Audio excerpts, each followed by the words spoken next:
what is the mission from your perspective? I'd love to hear this answer.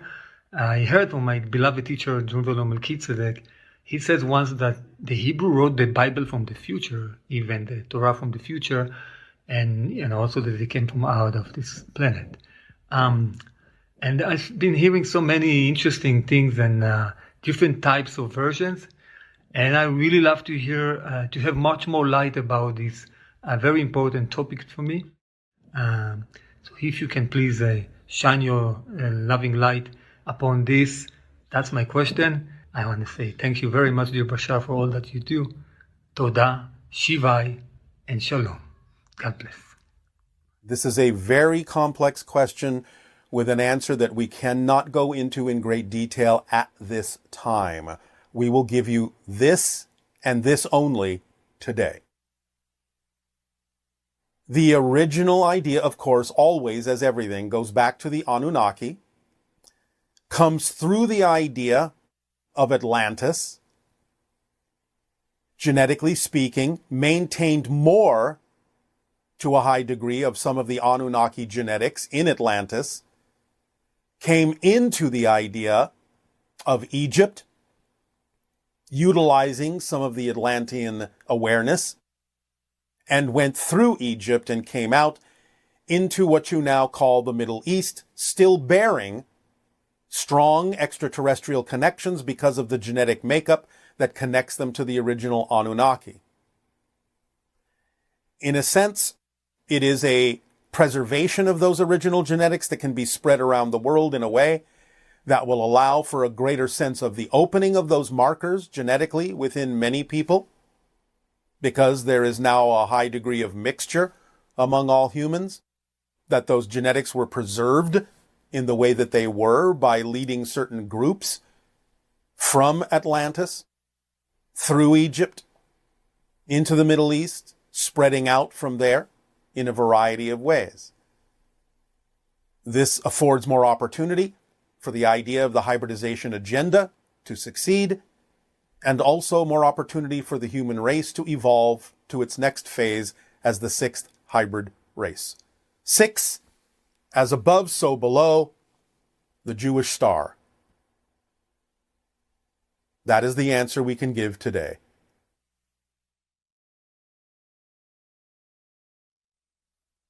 Hi. And good day.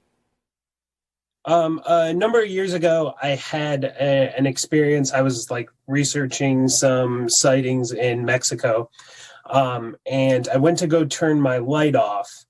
And as I did that, I saw out my window 2 humanoid beings. I approached, and there was they were female appearing, blonde hair, sharp features. And as I walked towards the window, one of them reached their arms through the glass, grabbed my arm, and then we sort of shot up. I remember saying to myself that I wasn't ready, and then fell back into my bed.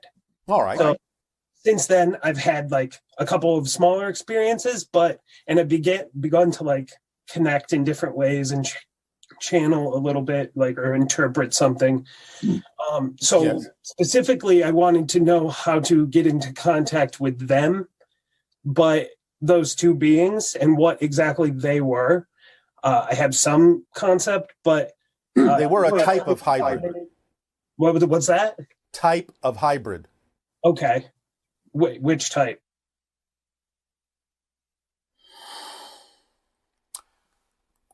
We're not allowed to discuss that exactly yet. Okay. All right. That makes sense. But then how to better get in contact in general, but then being able to hone in specifically on that energy and get into contact with that. Well, as you drift off to sleep and relax, by remembering that incident and at the same time feeling the energy you felt, feeling how you felt at that moment when that was happening, visualizing it, and asking for more conscious recognition on your own terms to participate with them, you might be able to invite them back. I'm not saying it's an absolute, but you might be able to do that, and at the very least, by remembering how that felt as you're drifting off, as you're relaxing your conscious mind, at the very least, you might open yourself up to other beings who are willing to interact with you at that particular moment. But again, remember, put it out there that you are willing to interact, take responsibility for your part in it, and that you would prefer to interact on your own terms. Okay, that makes sense. And as far as like how we can like adjust our physical body to best like get ourselves like conducive or follow the formula. Continuously follow the formula. As you follow the formula, as you act on your passion, what are you doing? You're raising your frequency. As you raise your frequency, what are you doing? You're making yourself a better and more receptive antenna to higher frequency energies and dimensions of reality. So it's automatically built into the formula that you would be more open by acting on your passion to interactions with other beings who are already operating on such a level. Even down to like the physical components of like what to eat and sleep, like sleeping patterns and things like that. Everything will match the idea of your natural biological rhythms when you are in sync with yourself, which is what following the formula will help you do. Okay, that makes sense. Aside from like the purely like psychosomatic parts of it, like the idea of like our own consciousness and subconsciousness being the actual results of like our physical body, is there any like effect of like healing energies or like healing philosophies like Reiki that like from my understanding were used by like previous masters? Oh yes, absolutely. Okay. Just in the power of like, from what I'm understanding, it's like almost like a collective energy that they're like tapping into and like becoming a vessel. Some of them do it that way, yes. But again, please always remember, a healer is only giving off a vibration that the person requiring the healing needs to match in order to heal themselves. Sure, but there's still a lot of validity to the actual like tapping into and channeling of that vibration so that another person that might not like otherwise be aware of it is aware of it. Yes, you become a conduit and an example of what might be more probable. Okay, so it's really like the example is in that sense like through the mere like resonating of a frequency.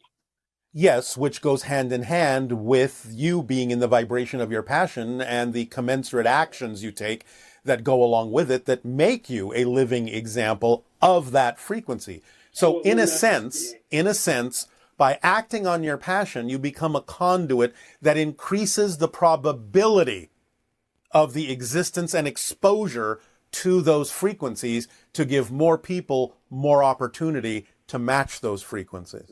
Okay, I get it. It's almost like a spilling over effect that once there's more, it can become more over to that. Yes, you increase the probability, you give them more opportunities to choose that by making them aware that such a thing exists, at least on some level of their consciousness. So you could say that like one of those like previous masters or like these like Tibetan monks who used it and things like that, they just became a conduit of very high probability. Exactly. To take up. Exactly. Okay. So much so that they could even like imbue sort of like an object through the mere like suggestion of it, like, hey, carry. Permission slips can be part of the process if that's what works for different belief systems. You see, what we're describing to you here is exactly what happens on our world when we say we operate in pure synchronism and that there can be not a government, but an organizing body that chooses to function in a way that increases the probability for all of us of experiencing synchronism. Gotcha. So that's what we're talking about. So like meeting basic survival needs would be a very easy, accessible thing to increase probability for the 7 basic needs that you need to thrive as a physical being are automatically met, and they're included in the idea of acting on the formula as well. Okay. Synchronicity is the organizing and guiding principle that will attract everything you need if you don't get in the way.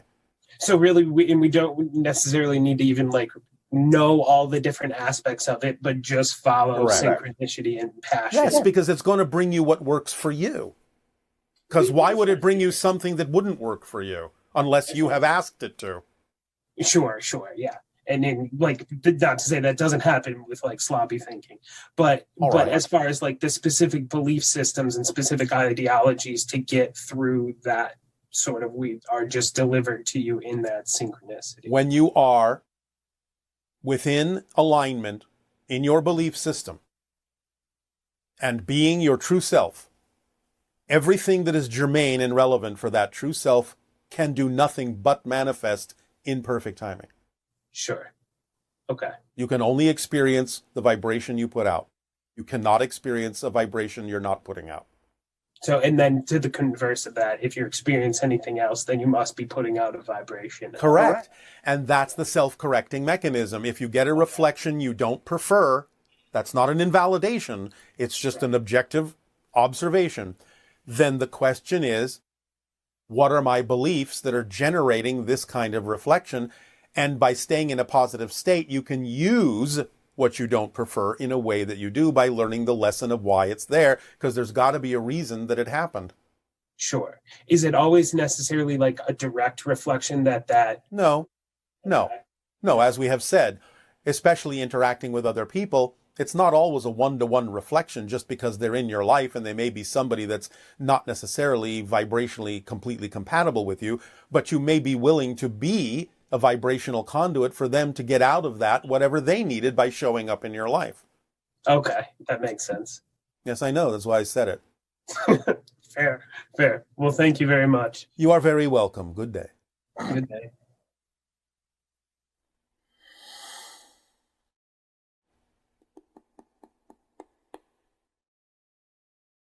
Aveo, Bashar. And thank you for your high vibrational formula. Where does love figure into that equation? Thank you. Love is the vibration of existence itself. Unconditional love is how you translate the vibration of existence itself. And therefore, the formula being that it helps you raise your vibration to be more compatible vibrationally with the frequency of existence itself is something that permeates the entirety of the formula. Hello there, hello Bashar. My name is Benny. I'm from Portugal and France. I have a question about existence. There is something that I don't quite understand, which is how can existence be unaware of itself?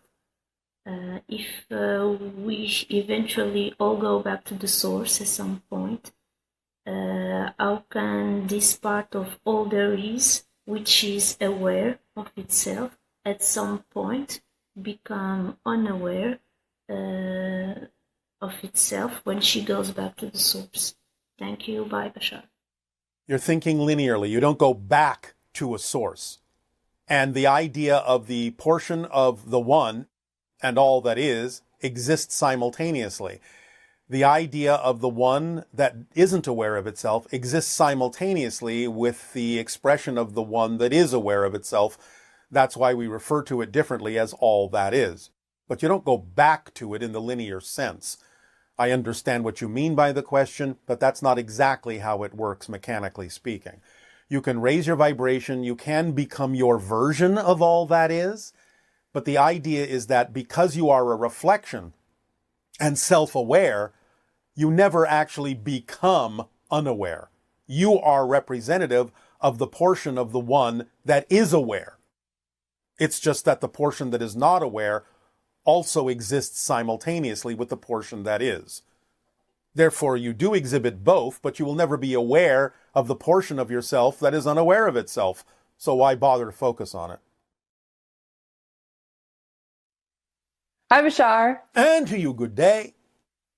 Good day. So I kind of want to start with like a deep dive. Go as deep as you wish. Thank you.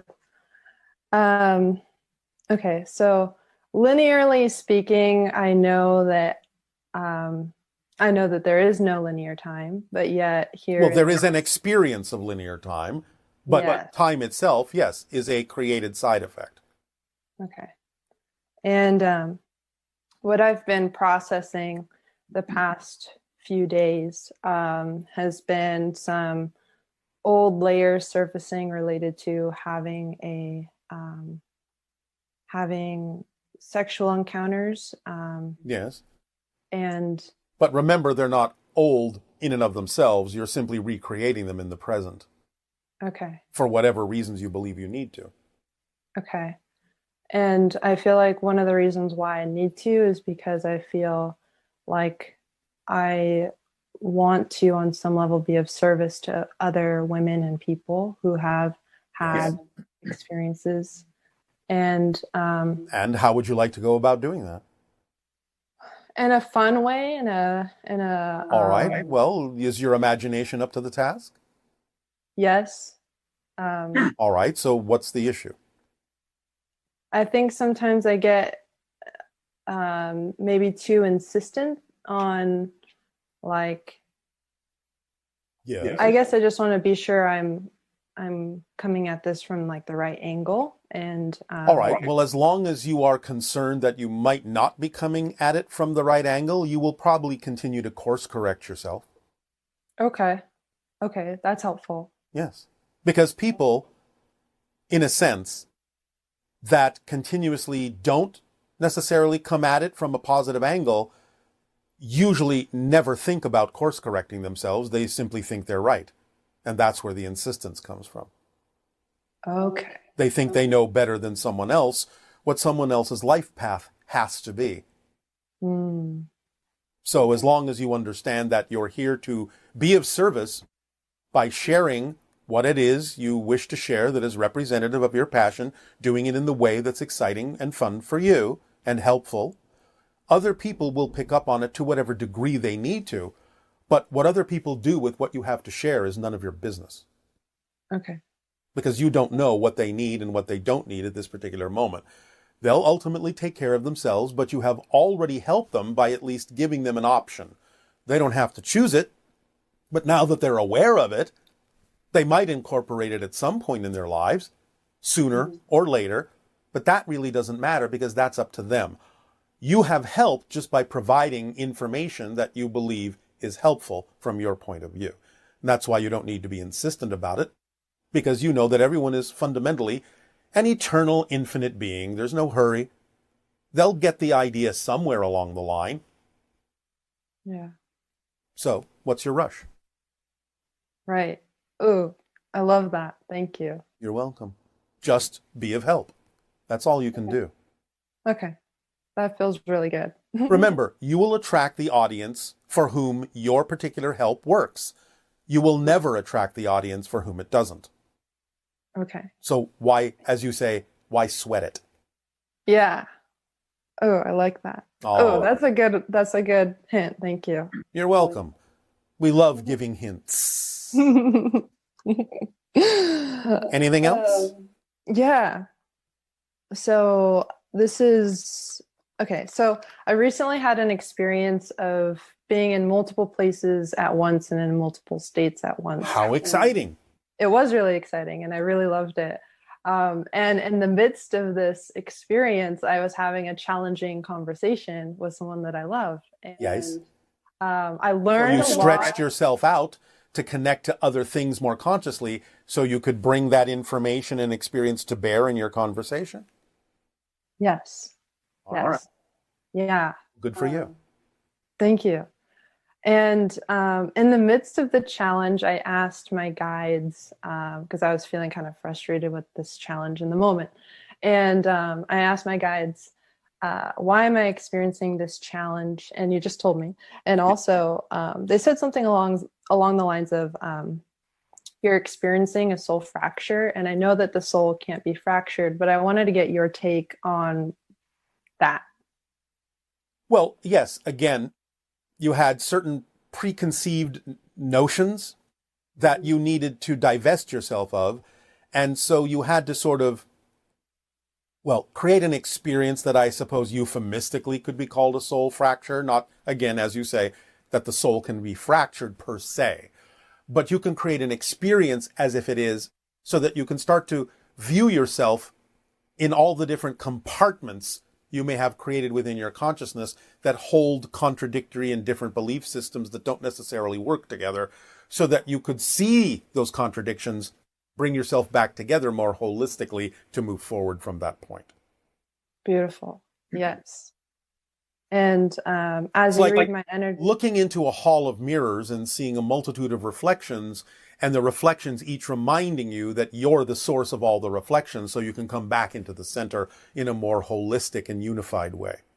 yeah. So it's not that the soul is fracturing in the literal physical sense. It's more the idea that the illusion created makes it appear, makes all the different ideas within you appear to be separated for a moment, so you can see them individually more clearly and take an assessment of which ones work for you to remain the way they are, or whether you wish to change the frequency of any of the reflections so that you can function more holistically in a more integrated way. Yeah. Oh, I love that. Thank you, Ha'atu. Aveo. Hello, Bashar. My name is Vili and I come from Slovenia. Around 6 years ago, I went through a breakup in which I received help from many different beings, including you, so I would like to thank you for that. One of those beings came to me in my dreams and sang me a very beautiful song. This being was a woman, spirit woman with a yellow energy, so I would like to know who was that. Also, I would like to know to which star systems am I connected to. Thank you very much. I love you. Goodbye.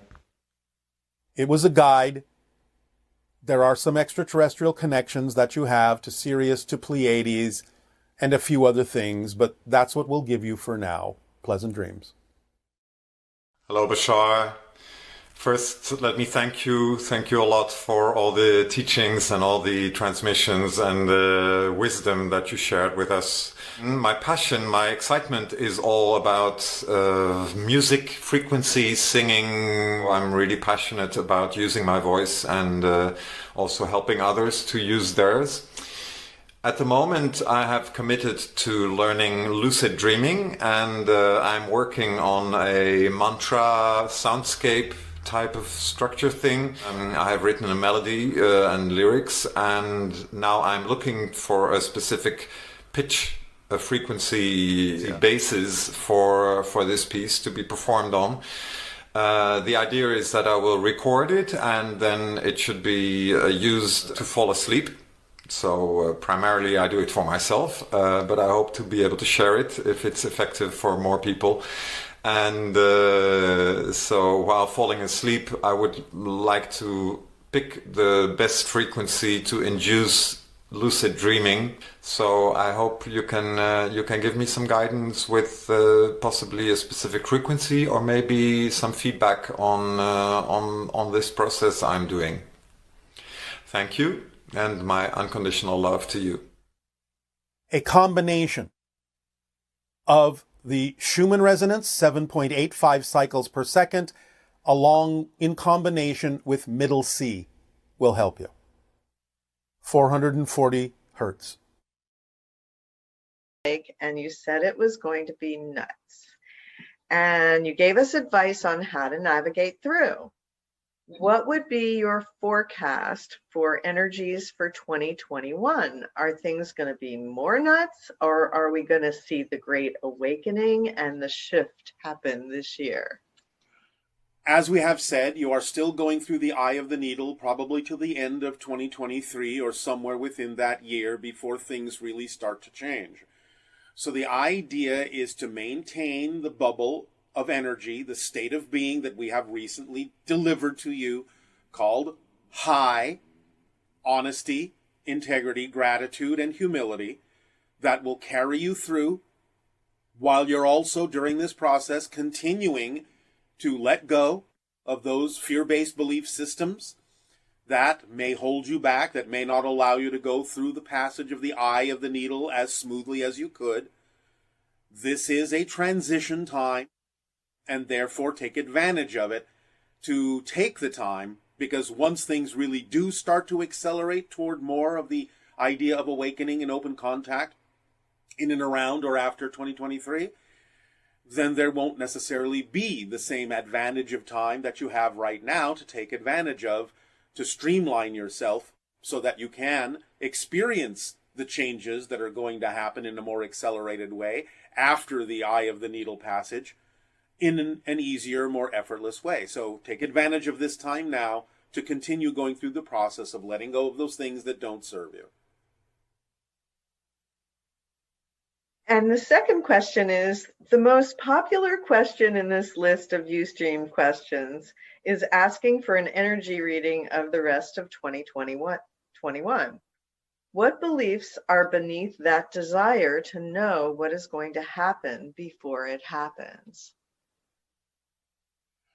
There can be both a positive and a negative aspect to this, the negative side being that you're not necessarily trusting the way things unfold. It's really more about focusing on your own state of being and knowing that if you focus on your own state of being, that it is where you prefer it to be, making the choices that you prefer that are in alignment with who you are in your true self, your true essential self, then it won't really matter to you what it is that happens, because as we have said, it doesn't really matter what happens if you're in the proper state of being. You'll always be able to use it to your advantage. It'll only matter what you do with what happens, not about what happens in and of itself, because even if something happens that you might objectively observe is negative, it won't affect you negatively if you remain in the state of being that is representative of your preference.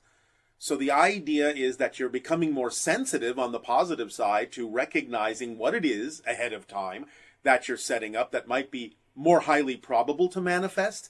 And because you're becoming more aware of what it is that might happen, the idea, nevertheless, is to not become fixated on needing to know what will happen.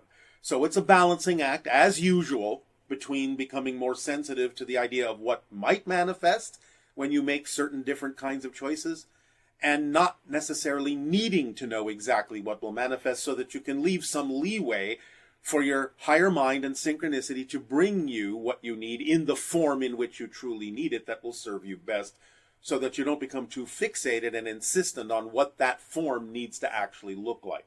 So again, a combination of beginning to become more sensitive about knowing what it is that's more likely to happen because of your state of being, and also not necessarily insisting that it has to happen exactly as you might imagine it at this moment. Thank you. Yes. What is creating the phenomenon we're experiencing now on Earth, where it is so hard to discern what is true from what is false? Well, the only reason that that would be difficult is because most people are not necessarily exercising what you might typically refer to as common sense. The idea is there are things that can be presented in such an exaggerated way that you would, in a normal common sense situation, take a step back and ask yourself whether or not what you're being presented with has a high degree or a low degree of probability of being accurate. So the idea is to always maintain your balance, your center, and view things that are presented to you in a way that allows you to know what is really being presented in an extreme manner and what is closer to the idea of a centered, balanced point of view, and what is really highly probable or less likely to be probable. In other words, what is really more likely or less likely to be true in your language. The idea is to exercise that common sense by coming from a more balanced state, which gives you better ability, better discernment to tell the difference between what in a sense really serves you and what might be representative of something that is outside the parameters of the reality that you prefer. And this is sort of a continuation where the person is saying, if I'm confused whether I should keep seeking and searching for truth through the internet about what's going on, and especially during this critical time in world events, I think I resonate with, but I'm not sure. And then sometimes I get so disturbed by some of the fake or manipulative information. I'm wondering, is my ego driving this? Should I just stop searching and getting information from the internet and just let everything go? Well, again, as many of you know, the way that your internet works is that whatever it is you do focus on for even a little while will activate certain algorithms that will continue to present you with that kind of information, and therefore it can reinforce whatever it is you've already been searching for, whether it's positive or negative. So the idea is to, again, be aware of the fact that that happens It doesn't mean you have to stop listening to any input, but be aware that things are being tailored to what it is you may have already started searching for, so that you can again take a little bit of a step back and really ask yourself, no matter what information you're presented with, how likely is this to be accurate? So the idea again is that, remember, you can only perceive what you're the vibration of. So every chance you get, step back, go into a neutral state, a balanced state, a central state, and then you can be more capable of discerning whatever it is you just heard or listened to or saw as to whether it fits the parameters of the vibrational state you're in as a more centered being. You'll be able to tell as you practice constantly going back into the centered state, no matter what it is you're listening to, as to whether what you just heard really fits that central balanced state or not. And then this individual says that it asks, is it necessary to see dark forces like evil in order to ascend to higher consciousness? This person has delved into conspiracy theories because it just looks like it's there in his timeline. And I know there's a split, but what if my observation of negativity hinders my path of what I prefer? Do I pray for these dark forces to have the option to choose light? I don't want to get sucked into a bad timeline of being controlled because I'm fearful and I'm observing it. As we have often said, just because you can observe it doesn't mean you're in that reality. And just because you can observe it doesn't mean that it affects you, because you're the one that decides what affects you with your belief system. The very idea that you're worried that you might, as you say, get sucked into it is part of the negative vibrational energy that a negative reality would want you to buy into. So the idea is, don't buy into the idea that an observation is an automatic entrainment. If you, again, stay balanced and centered with what you know is true for you, you will realize that as you expand your consciousness, you're not going to become less aware of the potential for negative choices. You'll become more aware of the potential for negative choices, but you'll also understand that it's nothing more than a potential. It doesn't affect you until you actually choose it. Now, if you feel like you're out of touch with your belief systems, that many of the fear-based belief systems within you are unconscious, and that those unconscious beliefs may in some way get you to choose those negative things without you knowing what you're doing, well, again, remember that if you're constantly checking in with yourself, then you will course correct as you go. The people that get caught up deeply in the idea of fear-based realities and negative conspiracy theories are usually the ones that don't bother to check in with themselves as to whether they're getting caught up in it. So as long as you're constantly going back to center and checking within yourself to say, does this really resonate with me? And this central position in this balanced point of view, does this really resonate with me or does it not? As long as you keep checking in, you will course correct. You will make decisions then that won't matter what it is you're seeing. You will know whether it fits you or not more clearly by coming from that balanced state and by constantly checking yourself to make sure that you are course correcting.